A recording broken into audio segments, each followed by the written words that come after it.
तरह का ये आयोजन था और मूल उद्देश्य क्या था इस कार्यक्रम का? ये हमारे माननीय सालसा के मासिक कार्य योजना का एक भाग है, इस तरह का लीगल अवेयरनेस चलाना। ये मेनली एडीआर मैकेनिज्म, उसमें भी स्पेशली जो है वो लोक अदालत और मीडिएशन को लेकर के विधिक साक्षरता और विधिक जागरूकता फैलाने के लिए था।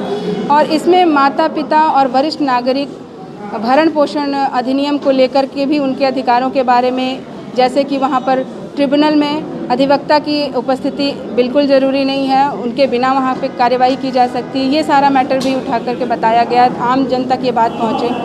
उसके साथ ही साथ प्ली बार्गेनिंग पर कि कैसे क्रिमिनल मैटर्स में कैसे कैसे इस तरह का अपना करके और एक लंबी कानूनी प्रक्रिया जो चलती है क्रिमिनल मामले में भी, उससे निजात पाया जा सकता है। अगर वो अपने को अपराधी मान रहा है कोई भी अभियुक्त, तो मिनिमम अगर उस मैटर में सज़ा का प्राविधान है तो उसके आधे से, और उस मैटर में मैक्सिमम का अगर प्राविधान है जहाँ पर मिनिमम नहीं है तो मैक्सिमम के 1/4 से वो इस तरह का समझौता कर सकता है। और इस तरह के मैटर में जो फैसला होते हैं, जो जजमेंट होते हैं, उस पर सारे लोगों के जो वहाँ पर उस बैठक में भाग लिए होते हैं, हस्ताक्षर किए जाते हैं और उसको फाइनल समझा जाता है, उसकी कोई अपील नहीं होती है। तो इस तरह का जो मैटर प्री बार्गेनिंग बहुत कम लोगों के नॉलेज में है, इसलिए इसको भी, इसमें भी हम अवेयर करने के लिए इस माननीय सालसा के निर्देश के लिए यहाँ पर आए हुए थे।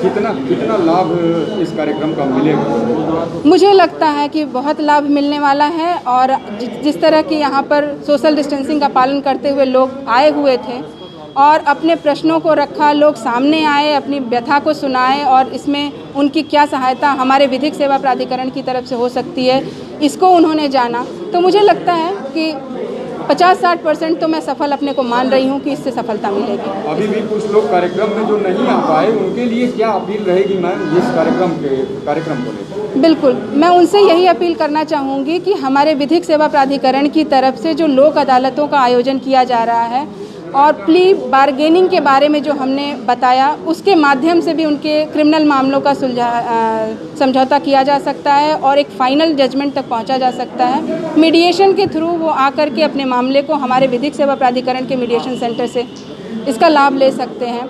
और भरण पोषण अधिनियम जो स्पेशली माता पिता और वरिष्ठ नागरिकों के लिए 2007 का है, इसका भी लाभ आम जन जो कि अपने बच्चों से, अपने परिवार से इस तरह पीड़ित है, वरिष्ठ नागरिक है, माता पिता है, वो इस न्यायाधिकरण में आके बिना वकील के अपने मैटर को रख के लाभान्वित हो सकते हैं। लकीली आज ये तहसील जो सदर तहसील है ये कोरोना से बाहर अभी है, तो हमने सोचा ये प्रयास कर लिया जाए कि कुछ हद तक कानूनी जानकारियाँ मैं एडीआर मैकेनिज्म के बारे में 2007 में बहुत अच्छी बात आपने बताई, टच किया, जिसमें कि अधिकरण के समक्ष किसी भी अधिवक्ता की आवश्यकता नहीं होती, कोई प्राविधान उसमें है, बट अवेयरनेस के अभाव में आम जन जान नहीं पा रहा है। अधिनियम के अंतर्गत तो आपने बताया कि वकील की आवश्यकता नहीं होती, आप वहाँ पर आवेदन दे सकते हैं, वहाँ सुनवाई करके और उन्हें जितनी सहायता दी जा सकती है दी जाती है। एडीआर मैकेनिज्म होता है, ये ऐसा नहीं है कोई नई चीज हमारे विधि में आ गई है, ये विधा बहुत पुरानी है। हमारे पुराने समय में, प्राचीन काल में भी पंच के माध्यम से हमारे मामले निस्तारित किए जाते हैं। उस समय में भी परिवार में भी पंच की सहायता लेकर के मामले शादी विवाद के हो, जमीनी विवाद हो, इनफैक्ट क्रिमिनल मामले भी कुछ हद तक टच कर लिए जाते थे कि भैया मारपीट हो गई, अब रहने दो, आगे से नहीं होगा, इसको समझ लो, ये बात आगे नहीं बढ़नी चाहिए। बट वो चीज अब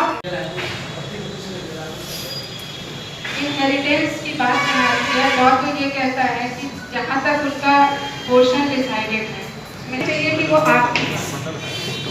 no one is going to compare to कि आप इसको बेटे को दे दो, इसको बेटी को दे दो और बाकी को दे दो, ठीक है? जी उसको जो है बच्चियों को तो उनको दे रहे हैं, ये हो सकता है शादी हो या उसकी वजह से उसको अलग संपत्ति से अलग। कहीं ना कहीं आप एक ही पक्ष रख रहे हैं।